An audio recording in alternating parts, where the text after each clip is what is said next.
Okay. Hey, good morning, guys. It's Sunday morning. Is it Sunday morning? It's Sunday morning. Oh my gosh, it's Sunday, guys. Guess what? It's playoff weekend again. That's right. Hey, welcome to the Pine Point Realty Sunday Morning Show. Yeah, welcome. And it's NFL Sunday. That's right. Well, not championship week. It's championship weekend, actually. Yeah, NFC and AFC championship. Well, yes, for the AFC NFC, just not the Super Bowl. It's not the right? Super Bowl. No. Yeah, still got a couple of weeks for that. No. Who do you think's going to take it, Bob? I don't know. I think I'd like to see the Commanders beat the Eagles. I think that would be pretty cool. Man, I really would like to see the Bills win it, I think. Listen, as long as we're having Eagles stew tonight, I'm happy. As long as we're having Eagles stew, I'm happy. Yeah. No, I really want to see the Commanders go. I want to see the Bills take it, but I just feel like the seven MVP players on the Chiefs are going to take it. Well, obviously the Chiefs have been the dominant team over the last couple of years. You've heard those 7 MVP players, though, right? There's a ton of them there. Yeah, sure. Red and white stripes. I didn't hear that, but they wear black and white striped shirts during the game. Oh, I got you. Had me going there for a second. Not hard to do on a Sunday morning. No, not at all. But yeah, like I said, I really want the Bills to win because Josh Allen has been an excellent quarterback, but. Yeah, I just feel like the Chiefs are going to do it, and they want it bad. They wanted it really bad. Well, again, when you're this close to hitting that three-peat. It's not just the three-peat. Mahomes wants to show that Brady is no longer the GOAT. Yeah, well, he may think that, that stats is the case. But, it's weird. If you look at the stats, he's already beat him. It's weird. Yeah, well, sorry, Brady. That could be debatable, Sorry, I lost hope on Brady when he left Giselle. Yeah. Oh, you didn't lose faith in him when he left the Pats. It was when he left Giselle. Oh, when he left the Pats? Yeah. Well, he should have retired. He ruined his. Well, he got one more thing, but I don't know. I don't know. He did get another Super Bowl. Yeah. He should have kept going then. Anyways, well, guys, this isn't a football show, so we'll get off the football topic. But hey, let us know who you think's going to win. We'd love to hear that. It'd be great. Good morning, Megan. How are you? Good morning, Megan. Guarantee she's at Glad home you could join us today. Yeah, in the PJs with a cup of coffee. I agree. Kind of like where I'd like to be right now, to be honest with you. Oh, come on, Bob. Well, just kick What back. morning do you actually kick back? Well, I do every once in a while. It's This just guy more like calls me at 6 a.m. saying, "Hey, you up yet?"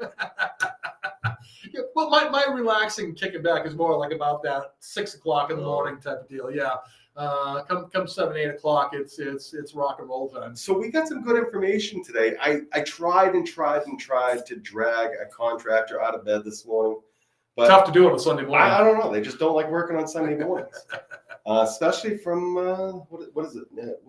Nick's Remodeling. That's who it was. Yeah, Nick's Remodeling. Yeah. So hopefully next weekend we can drag our friend from Nick's Remodeling over here, aka Nick. Anyway, if you're watching out there, he's going to come next week to talk about what he does and how he helps us out there. Bob, what are we talking about today? Well, I think we want to go ahead and talk about a couple things today, but I think the first one that we really wanted to talk about was radon. What's that? Well, you're not sure what radon is? Come on. Now, we have been hearing a lot about radon here in the state of Maine over the last few years, especially. We happen to be one of those states that... But it doesn't exist if I can't see it. Well, there are a lot of things that exist that you can't see, my friend. Like ghosts? Like ghosts. Oh, jeez. Yeah. I didn't know the scoops were live. Anyways. So radon obviously is an invisible gas that can be harmful if not detected and not taken care of. So it's not like a fart. It doesn't stink, does it? It does not. It's odorless. Yeah, that's kind of. So how do you know it's actually there? If you can't see it, you can't smell it. How do we know it's actually there? It's called testing. Good morning, Levi. Morning, Levi. How's it going today? So testing is really important. To make sure that the home isn't carrying an unusual level of either radon in the water or the air, for that matter, because it could be an either or. Oh. So, if it's odorless, so why do we care? Well, why do we care? I mean, obviously, it's something that over a lengthy period of time can cause health issues. So. Actually, guys, I do know a lot about radon. I'm just asking a lot of questions. But radon, yes. All part of my associate broker's license. Radon is odorless. You can't see it. It comes from right down the granite. It's a gas that comes up through the earth. We're breathing it in no matter what you do. If you're walking down the road, it's out there. It's just like mold. Everywhere you go, there's mold. It's just, is it good mold? Is it bad mold? And honestly, too much of anything is bad. Mm-hmm. But even too much pizza. Oh, come on, Bob. I guarantee you the people out there do not agree with you with this. There's never enough pizza. I don't know. I would actually put it to the test. Okay. Is there too much pizza, guys? People say that they could just eat pizza every single meal, ongoing. I'm telling you guys, try it for a week, breakfast, lunch, and dinner, and you may not want a pizza after that.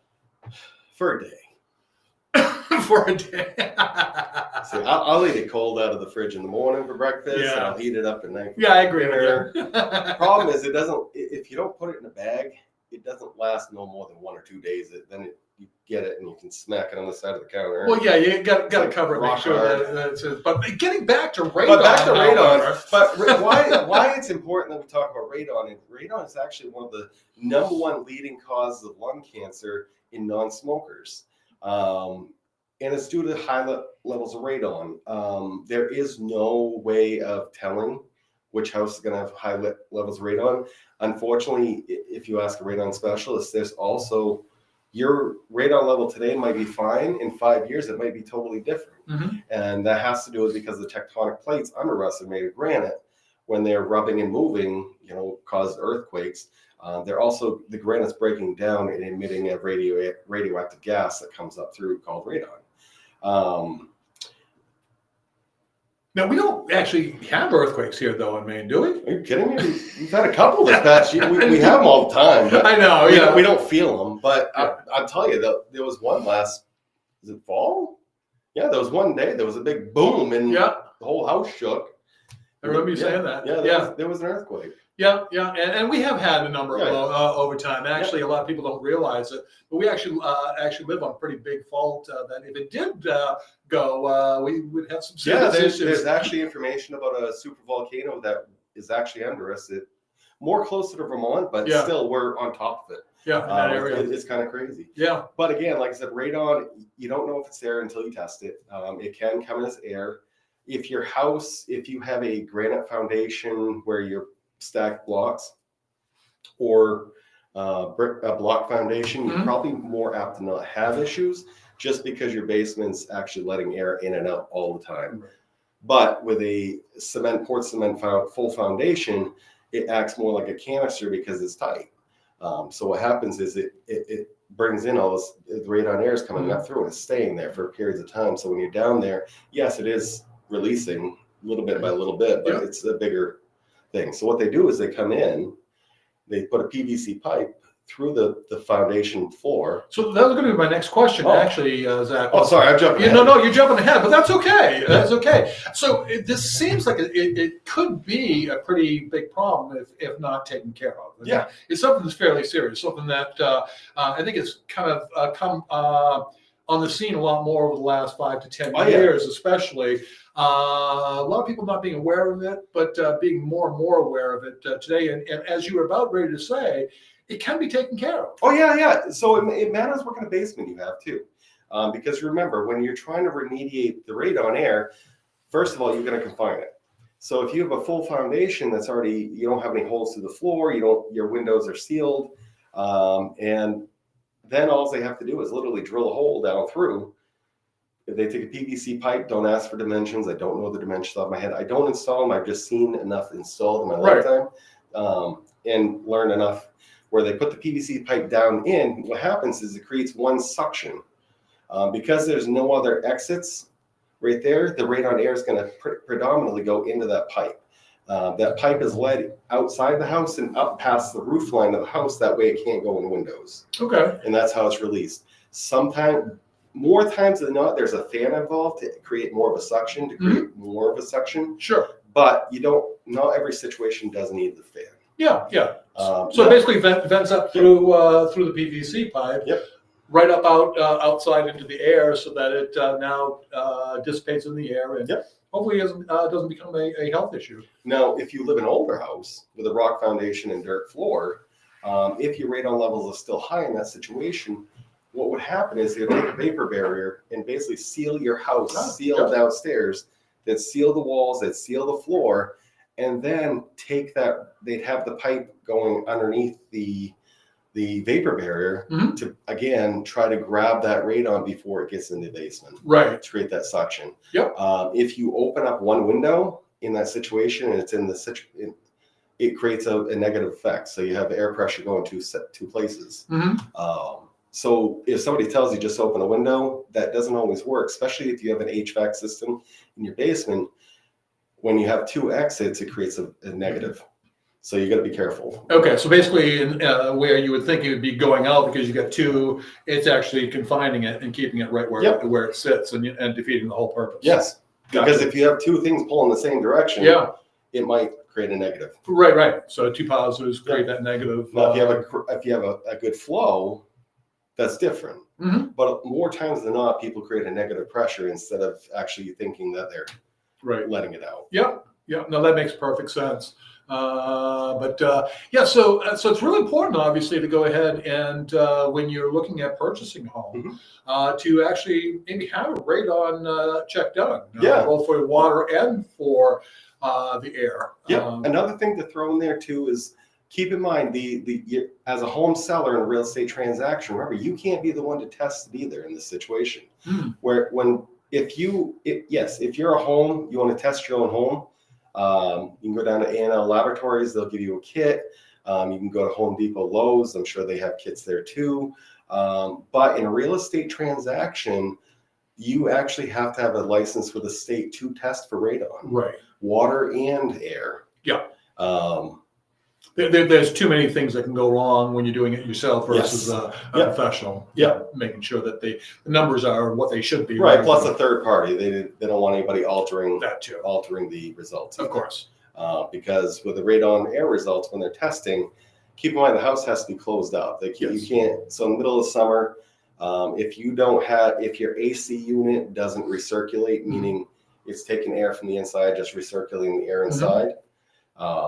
It's actually if it's taking air from the outside, then they actually need that AC unit taken out and the house closed up. Okay. The house has to be closed up predominantly. Don't get me wrong, you can go in and out, but don't leave the door open. Right. So one of those things I know that sellers kind of don't quite like so much. No, not in the summertime. When we have to do a radon test, but. It is what it is. And we need to make sure that we're protecting the buyer that's potentially looking at that home and making sure that they're not walking into a radon situation. Where that's been one of the top concerns for the last, I'd say, almost 10 years now. It was maybe a little less, maybe less than 10 years, but it was introduced predominantly about 10 years ago and has been the top thing besides lead paint coming back to be a big thing right now. Too. Lead has snuck up again and become one of the big topics. Why do you think that is? Because we have a lot of old infrastructures in the state of Maine, and a lot of older homes, a lot of older buildings, a lot of tenants. I've noticed a lot of switchover, and actually, I think the switchover with more properties being updated, especially where more people are doing DIY, more people are getting into flipping properties, whether they're doing it right or wrong. More properties are getting updated, at least aesthetically, but that doesn't mean the house is not good. Well, just like like you were saying with the radon mitigation or testing, even not something you really want to be doing yourself. Kind of the same thing with lead paint. It's really something that if you're going to do lead's an interesting one though. You got to think about this. Your biggest concerns for lead, and I'm not trying to make it sound smaller, but your biggest concerns with lead have to do with your windows for the most part. Correct. Your window sills and your actual window themselves. If you're going to an old house and you see a painted window and it's an old window, it's almost safe to assume, and this is where it's almost safe to assume that it has lead without testing it. Treat it like it has lead until it's gone. Correct. It's pretty much, that's how it works, because your biggest fear factor is your window going up and down, creating that dust that you breathe in. Or the dust going in, sitting on the floor, then kids are walking around, rubbing their face, licking their fingers, eating something off the floor, even your pets. Yeah, I was just going to say, even your pets. Yeah. That's always a safety concern too. I don't know if anybody's. That's a good question. I don't know. Has anybody ever had a problem with lead in pets? That's a good question. Yeah, and who knows if it's been triggered back to that. When they have an issue with pet. Yeah, but let's get back think about that. We'll talk more about lead here some other time. Yeah. But back to radon. Yeah. But radon, like I said, it's an interesting thing because it also can be in your water. Correct. But keep in mind, if it's coming from keep it out of the Rubber Joe's Rush drinks, by the way. I thought they put extra. It's supposed to get your mind going quicker. No, just kidding. But radon, like I said, it could be in your water, and that's because a lot of people have drilled wells, and drilled wells come from underwater reservoirs where there's no place for that gas to escape but up through the pipe. So it gets in the water, and as you open your spout, it's literally breathing in your face. Yeah. You're just breathing it in as that water comes So it's not so much in the water per se, it's actually traveling with the water in the air that's traveling with the water, and actually you're breathing that in rather than drinking it in. Yeah, the problem isn't really the drinking, it's the leaning, because when you lean over your faucet when you turn your faucet on, or when you're brushing your teeth. Yeah. Or when you're turning on the shower, you're sitting in the shower and it's literally coming out and it's just makes sense. Coming into your face. Yeah. So that's what you're going to think of. Now, a radon water system is more invasive than a radon air system. So a lot of situations, people do come up with different situations, different solutions. One of the solutions, it doesn't help and it can't be done in every situation, is they have a giant straw that can actually go into the well. Yep. And it will let the gas out as the water comes up. Kind of similar to the ground one that we talked about just a minute ago. Yep. Similar to that. Yep. Dug wells typically won't have that. Let me see that. Take it. Well, actually, Corey, our helper, just talked about radon and pets, and this is what comes up on Google. So yes, radon can affect pets, and it can be more dangerous than it is for humans. Radon is a radioactive gas that can cause lung cancer in pets. So symptoms are coughing, hacking, wheezing, difficulty breathing, fever, loss of appetite, weight loss, excessive vomiting, abnormal sweat, swelling, lameness. Yeah. So a whole litany of things. So it obviously can affect your pets, and probably even more so because they're smaller than we are. Yeah. Yeah. So that makes sense. So it can affect your pet. So you got to think of your whole family, even if it's four-legged or fur. Yeah. Absolutely. Two-legged and talking back at you. We don't have any of those hanging around. But those are all solutions that us as realtors can help you work around in your deals. Yeah. And quite honestly, mitigation isn't as difficult or as expensive in most cases. So it's as a lot of people think. It's the water that's the difficult one. Right. Just because, remember, you're trying to get the water out of the system and then let it sit so the gas can emit from it. So kind of like creating a pool. Yeah.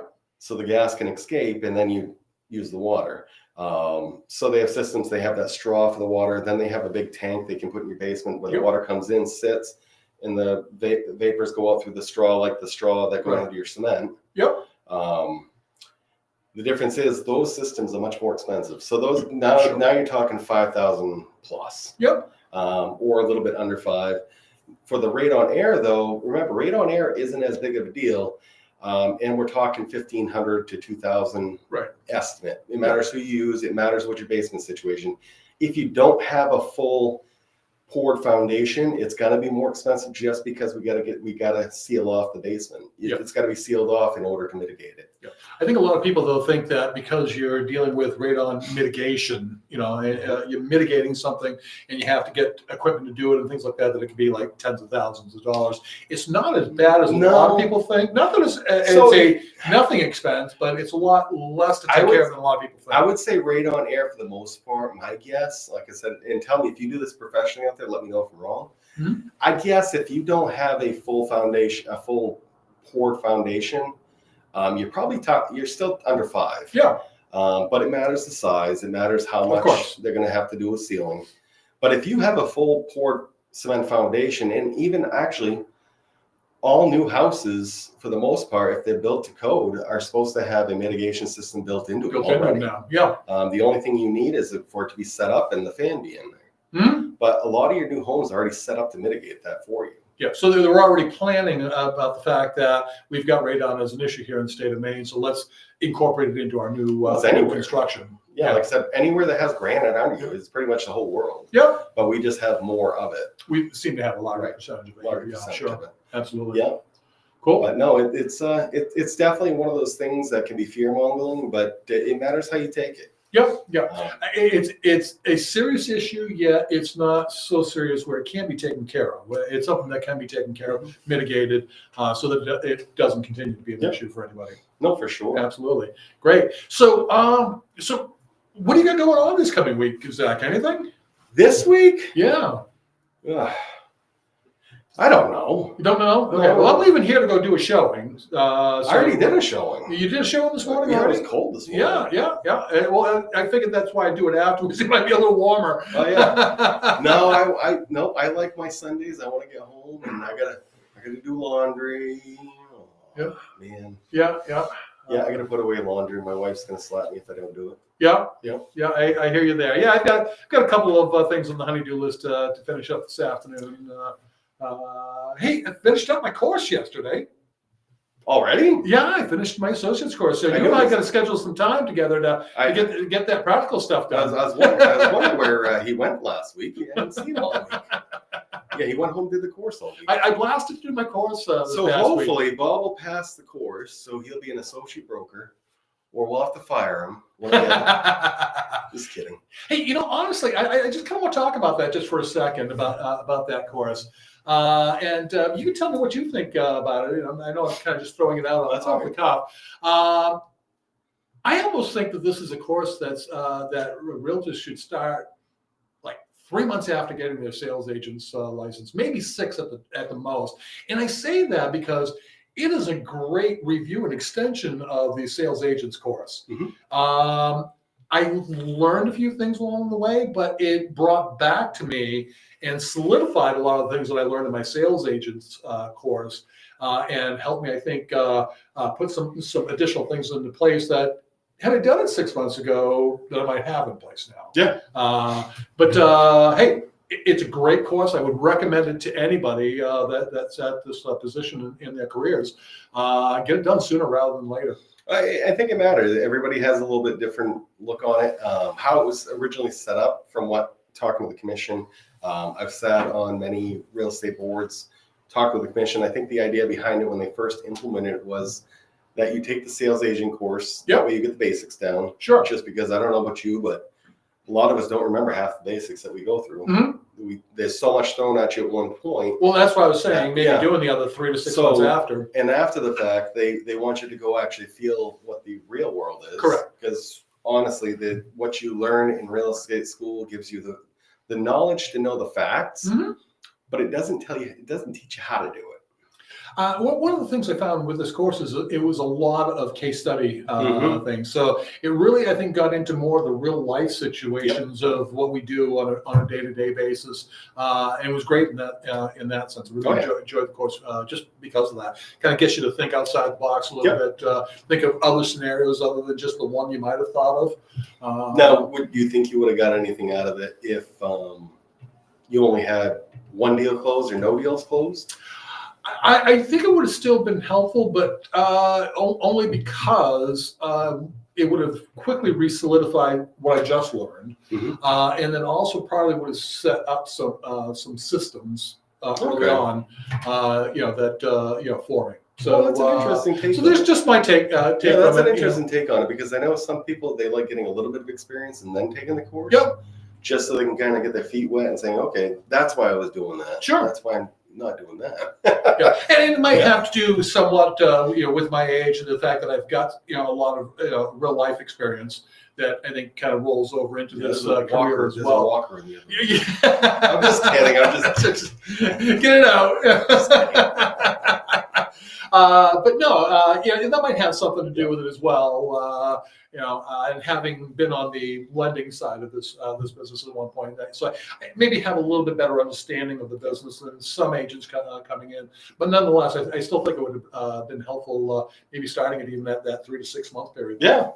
Like I said, the sooner you get it out of it, like I said, any education is always good. I always say that. I agree. Like I said, I'd take the course again, to be honest. Yep. I'd probably learn something out of it. Believe it or not. Well, I think before I actually go for my actual test, I might sit through it again one more time. Geez, must be nice to have all that time. I take the time. I make the time. Yeah. But anyway. But hey, guys, guess what? We're not doing the drawing today because it's not the last weekend of the month. Yeah, so we jumped the gun a little bit last week, and it kind of put Zach on the spot as far as when we're doing the giveaway. And you were thinking, obviously, I thought it was the last weekend of the month. It's not the last. It's close, but weekend, not quite. Next weekend. Isn't it crazy that we're already almost a month into the year? Really? Yeah, it was like yesterday was New Year's Day. I'm sorry. I thought it was December 1st. Yeah, I know. I'm just kidding. I don't want to go through Christmas again. No, I love it, but it's a lot of work. No, maybe not Christmas, but it just always blows my mind how fast it quick goes. time goes by, and it goes by quick and quicker as you get older. and believe it or not, we're almost halfway through winter now. They were talking about that in the news. Exactly. So one thing on the news, I don't want to. We're almost at the end of our show, but one thing they mentioned. So in January, you gain 52 minutes of daylight. Next month, we gain an hour and 15 minutes of daylight. That's going quick. That's what the meteorologist said. Yep. Yeah. Unfortunately, though, for us, January, February, and sometimes even in March can be some of our worst months as far as weather-wise. Oh. But hey, we've had a nice winter so far. We've had a cold okay side, but yeah, definitely. But not a lot of snow, so that's been great. But at the end of the day, if you guys are needing help with your real estate transactions, have any questions, come see us. Give us a call. Again, talk is always free. And like I said, if you're a seller and you have a fear of the mitigation process, we have solutions. We have different ways of working our transactions. That way we can get stuff taken care of. And if you have an agent out there, and ask your agent those questions. And if they can't solve them, maybe you need to call Pine Point. Yeah, absolutely. We'll have a solution. Absolutely. As a matter of fact, one of the topics we kind of threw around a little bit before we went on air today was, what happens if your house didn't sell? Okay, maybe a topic we'll want to talk about at some point, because not all homes sell the first time around, and why might that be? So next weekend, I already know our topic. Oh, okay. So I'm going to give you a preview. So our next topic is financing a home. Oh, sweet. We're going to talk about financing a home and what your home needs. This goes both for buyers and sellers. Because keep in mind, if you're a seller and your house only falls under conventional financing because A, B, and C, how many buyers are you losing out on, and how much? And is an FHA buyer going to be paying $20,000 more than that guy because they want the house and they know that they're not working with the toughest program? So maybe getting into how to make your home stand out for more buyers. Exactly. Yeah, that's a good way of putting it. Yep. Great. Sounds like a winner to me. Yeah. I like the idea. So anything else you'd like to cover today, Zach? Well, just remember, next week is drawing weekend. So weekend. At least two people, possibly two people, at least one person's walking away with money next weekend. Right. So we most likely two, but at least one. We've got two $100 gift cards. We have the Pine Point Prize Club, and we have the Pine Point Prize Club for past clients.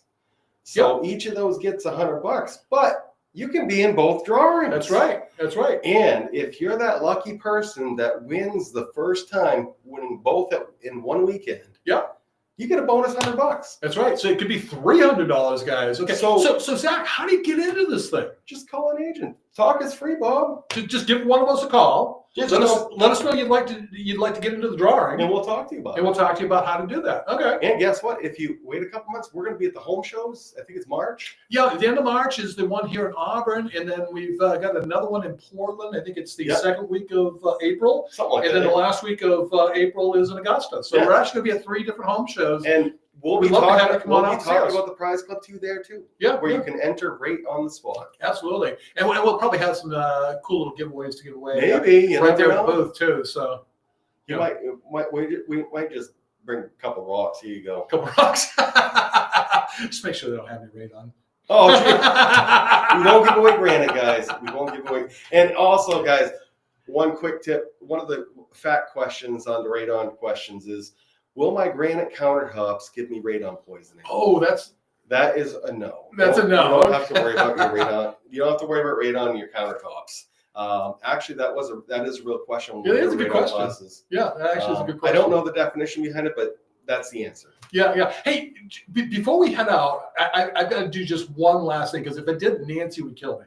Okay, because she told me a really cool joke yesterday, and she wanted to make sure that I shared it with everyone. Here we go. Well, So, what do you get when you cross an angry sheep and an angry cow? mad meat disease. Two animals that are in a bad mood. Oh, jeez. I get the bad. Hey, guys. In the mood.